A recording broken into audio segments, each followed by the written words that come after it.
Saunteel Jenkins, that's Saunteel Jenkins, and I am a candidate for mayor of the city of Detroit.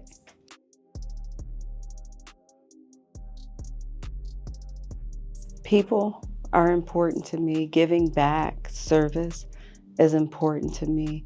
Making sure that people in Detroit have the opportunities that I had growing up, the daughter of a mailman and a sales associate from Macy's / Marshall Field / Hudson's. That's when my mom started there. I grew up in a working class family where we struggled for much of what we had and didn't always have everything that we needed. But I've had so many blessings in my life, which is why I can even dream about running for mayor. I want those same opportunities for kids all over Detroit. I lost my 14-year-old brother to gun violence in 1991, so he never had an opportunity to fulfill his potential. My mom, my dad, really probably none of us ever really got over the loss of my brother. So I want this to be a city, and it's important to me that Detroit be a place where parents don't have to bury their kids because of gun violence.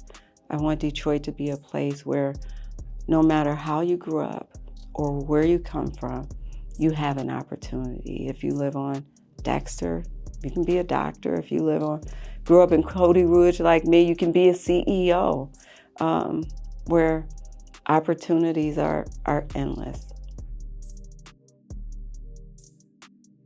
Well, I think my last answer kind of talked about my vision for the city of Detroit. It really is a city where we're investing in Detroiters from cradle to career and beyond. And that means neighborhoods that are safe and vibrant, where kids, families, and seniors can thrive. It's a city where we have a strategic master plan for each of the 7 districts that the community has had a say in, where they've said, these are the things that we want to see. And these strategic plans are what's driving development in the city and in the neighborhood.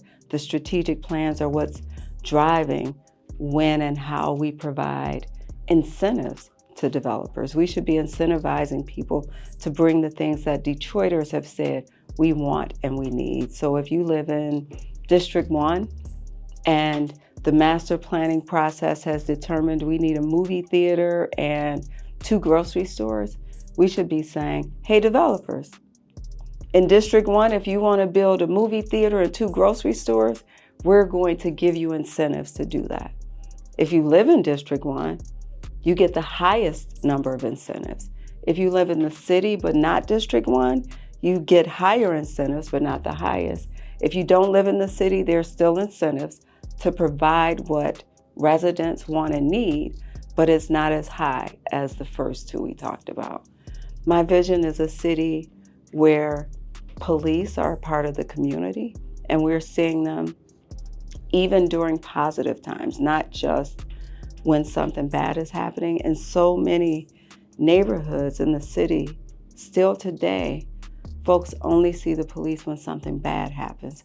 We have to strengthen the trust and the relationship between police and the community, and it makes us safer on both sides.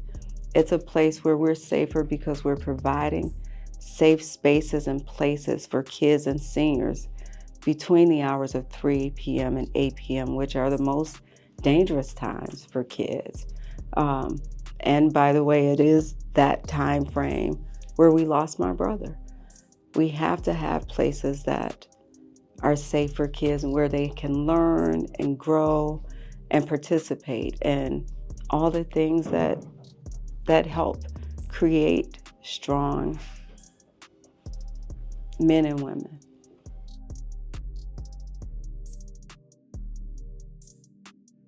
I think the single most pressing issue, and there are a lot of things that feed into it, is the fact that we're a city that's 139 square miles, built for 2 million people, and we currently have less than 700 100,000 people in it.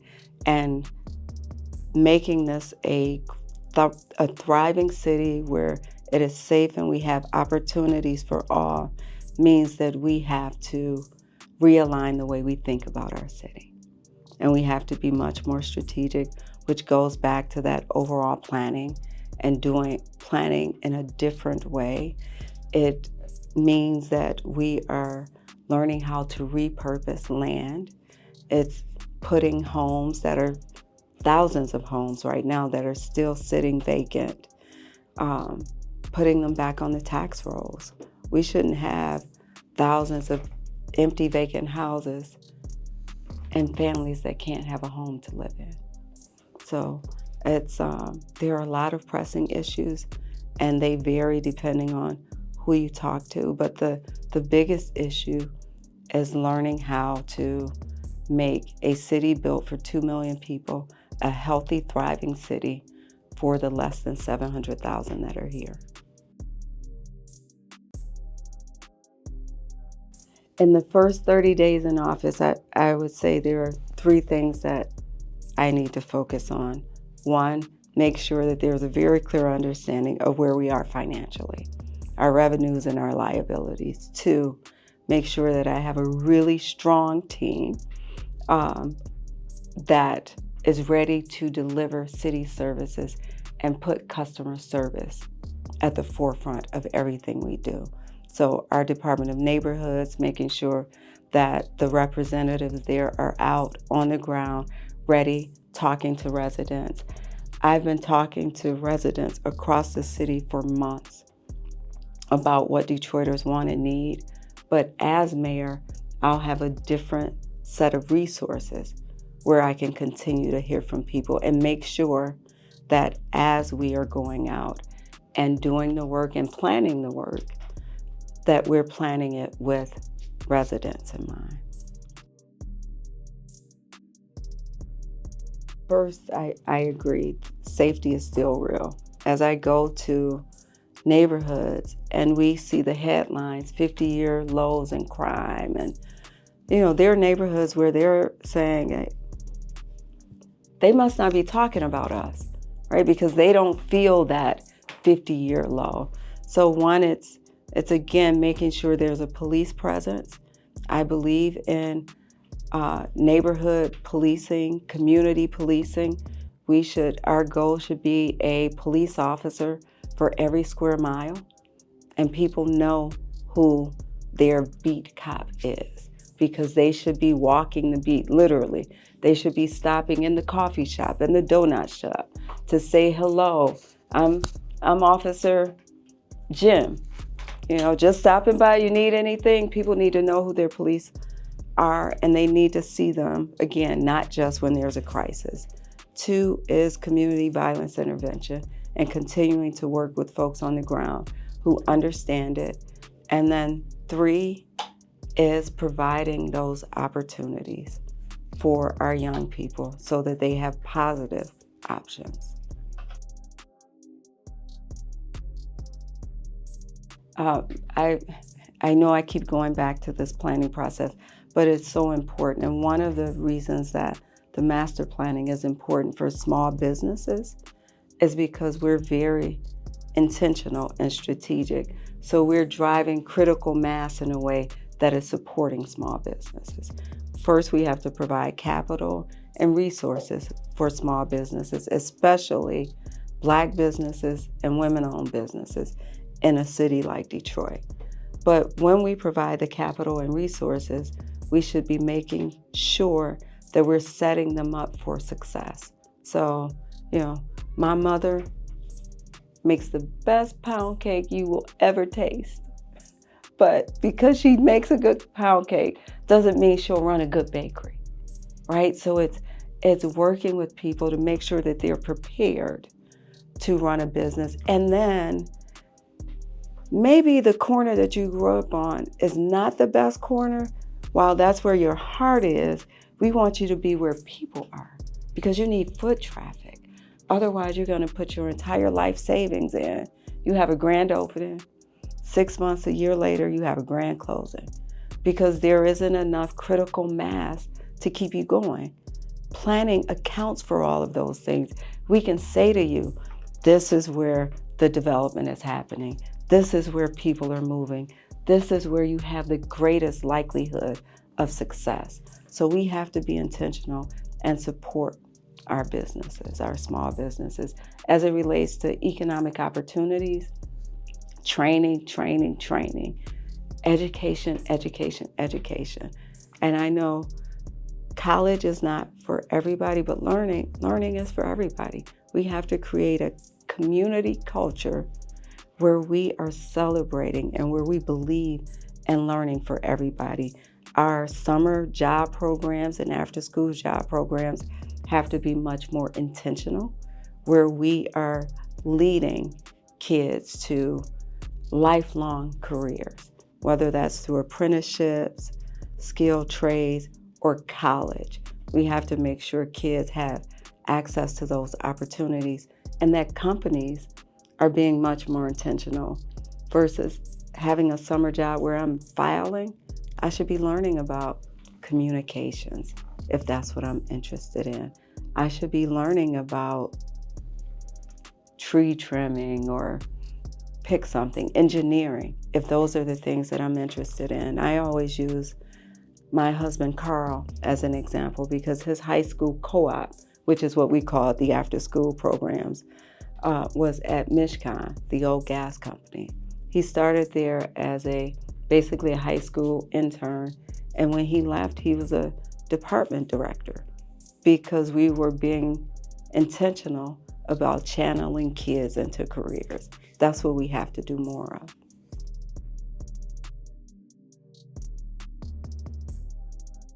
Thank you for the question. I think the pilot ordinance is great because it's intended to speed up development, and make it easier to develop low-income housing. But the reality is, right now, it costs about $300,000 to $400,000 per home to build like a regular bungalow, 2-3 bedroom house, $300,000 to $400,000. So if that's the cost, it's not going to be affordable for so many Detroiters. And that's before there's profit added to it. So we have to be creative in how we are financing these projects, how we are incentivizing these projects. We should rethink the way we're doing community development block grants, because in many cities, they are using their block grant dollars for transformational development, like more affordable housing. And by the way, I think it should always be mixed income housing. It shouldn't just be poor people who live on this block, people who are doing well live on this block. Diversity is healthy in all forms. It's not just about race and ethnicity. Economic, socioeconomic diversity is important as well. So all housing, from my perspective, should be mixed income housing. And then the last piece I'll say is the thousands of homes that we have in the land bank right now, putting them back on the tax rolls, because we could completely rehab a current home structure for about $100,000. And it'll be like brand new roof, new windows, new HVAC system, new everything, for a third or a fourth of the cost of building from the ground up. Why wouldn't we start there and put those homes in the hands of families right away?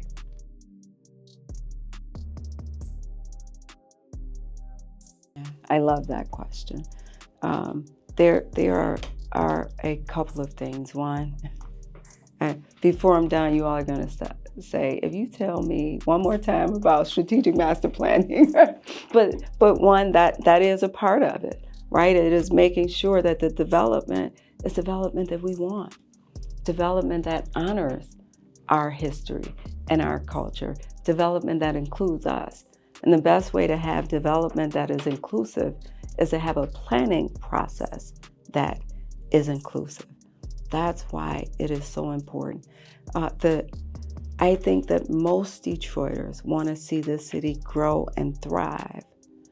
And when people talk about gentrification, they're not talking about being anti-growth. they're talking about them being left out. And that's the difference in whether or not it feels like growth for you. If you're included in the process, it feels like growth that's happening with you. And if you're left out, it feels like something that's happening to you.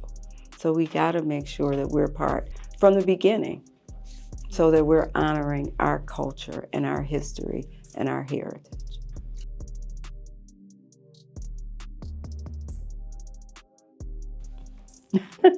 That's another great question because it's so important, right? The mayor doesn't control the schools, but there's no way we will have a healthy city that continues to grow and thrive if we don't have a healthy school system that is educating our kids. So there has to be a stronger partnership between the schools and the mayor. We should be leveraging our resources. So in those hours that we talked about, if there isn't a recreation center that can be open from 3 to 8, there's a school. We should be opening them from 3 to 8, and we should be partnering together to provide the staffing and the programming. We should be making sure that we are addressing what I've been calling the social determinants to education. We often talk about social determinants to health.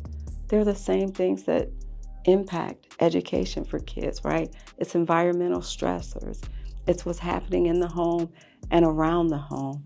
And the mayor and the city should be working to provide a safer and higher quality of life for all kids. It's affordable housing. Right now in Detroit Public Schools, there's an estimate that about 3,000 kids right now in DPS are homeless or couch surfing. It's really hard to show up to school every day and be ready to learn if you're living in a car.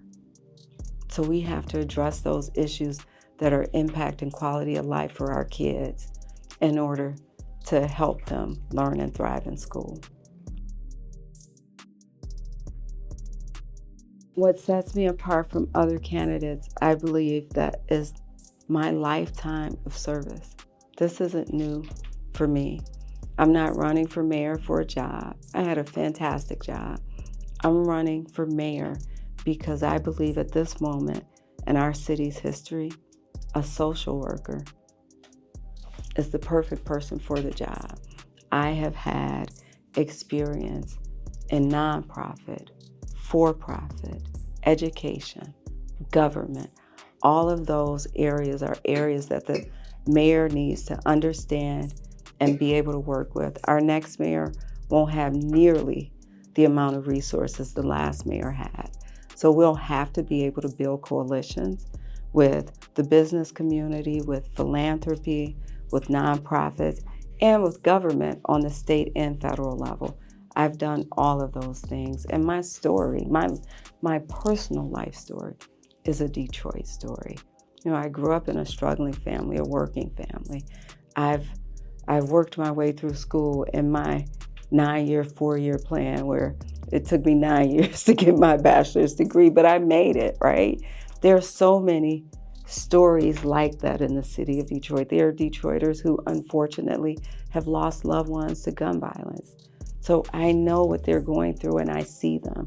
You know, I've worked with the most vulnerable Detroiters over the last 10 years at the Heat and Warmth Fund, helping them keep their lights, their heat, and their water on. So I am the candidate who has the most diverse set of experiences. I am the candidate who was at the table during the bankruptcy, the roughest economic times in this city's history. So I know how we got out of it and what we'll need to do to continue to move forward. And I'm the candidate that will be ready day one.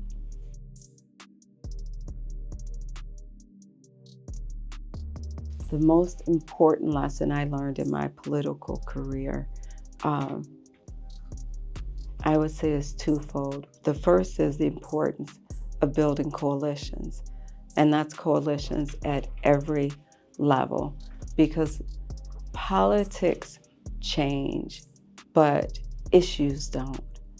So making sure that we are building strong, or I am building strong coalitions so that we can fight together on issues where we agree.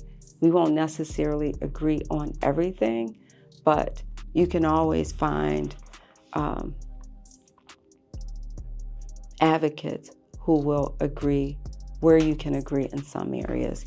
And that's what I've done throughout my career, whether it was gun violence, whether it was making sure that we had funding for energy assistance or building coalitions, even during the bankruptcy.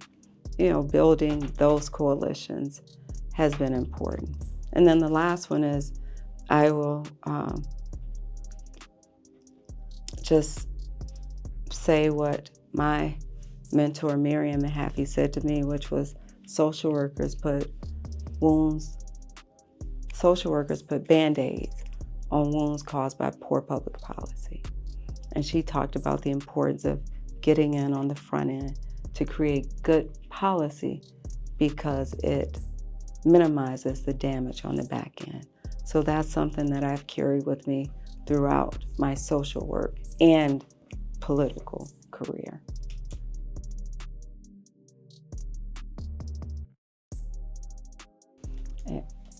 I've worked with marginalized communities.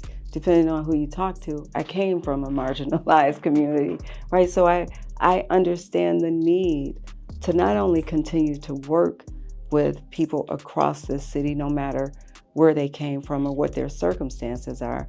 I also understand the value that they bring to every situation, because the best way for me to know what's happening on Mack and Bewick is to talk to somebody on Mack and Bewick. The best way for me to understand what's happening with young people is to talk to young people or seniors, whoever it is. They will have a place and a space in my administration.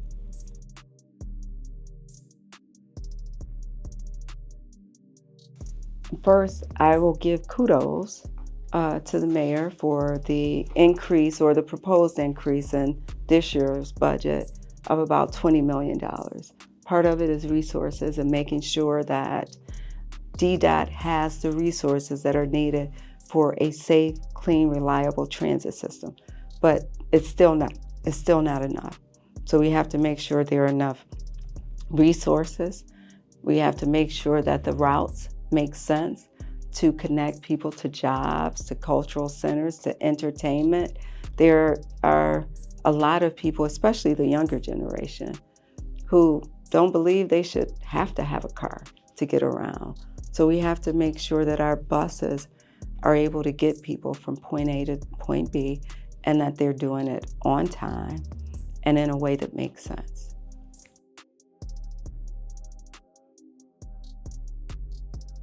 So that goes back to the master plan.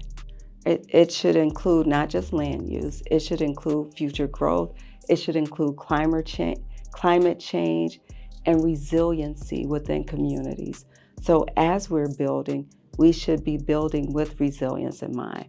We should be building with clean energy in mind and alternative energy wherever possible. And we should be creating the kinds of partnerships that makes that possible in communities, whether it is, solar gardens or solar fields, whether it is individual projects within communities and households that make homes more energy efficient and resilient and green. And I've worked with many allies during the last 10 years at THAW who do this kind of work. So I would be able to bring them to the table to help move our city forward.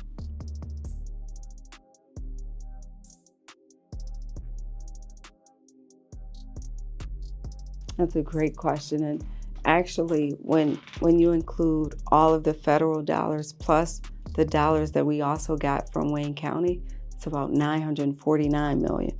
So we got a lot of federal dollars that were channeled into the city in the past several years. And you're right, it has created positions, it's created programs. So that's why when we talked about the first 30 days, the first thing I said was look at our revenue and liabilities.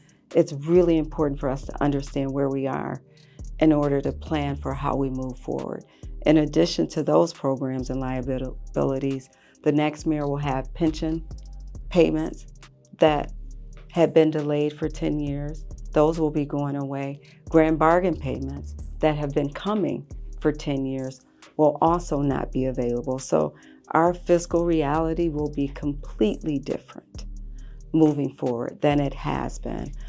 So we'll have to understand what those programs are.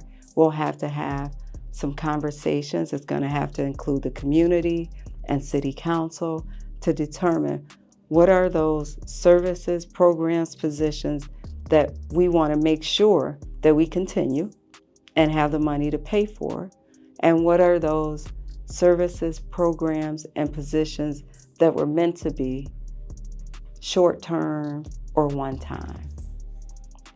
And then we move forward from there. The ones that we want to keep, we have to figure out how to find the revenue or make sure we have the revenue to keep them. And then I go back to the coalitions and partners, right? That's where business, philanthropy can come in and are continuing to work with the city to make sure we have the resources we need.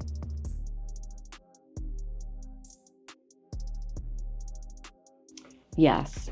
So to address the city's challenges, I think there are so many city services that we could improve with technology and innovation. Even if we go back to public transit, right? We have a app that you can look at. Right now, the city has an app that you can go to see what time, the estimated time that your bus is coming, but it's not in real time, right? Technology is such that we can have a GPS on the bus to say, oh, the schedule says it's going to be here in 10 minutes, but GPS says it's 15 minutes away. Why wouldn't we utilize that technology to help people plan and get to where they want to be on time? Our building safety and engineering department, which is one of the places where I get the most feedback. It takes about 77 steps to get a business license in the city of Detroit. That's got to be easier with today's technology. In fact, I know it is because there are cities where you can get a business license in less than 10 steps.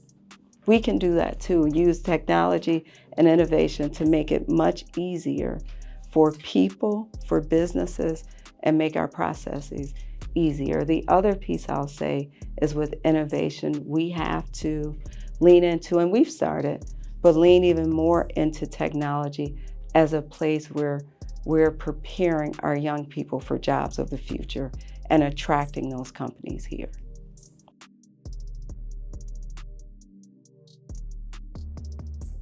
I will be Detroit's next mayor because I am the most prepared, the most qualified, and ready to hit the ground running day one. I will be Detroit's next mayor because my story, my life is a Detroit story, and because I believe Detroiters know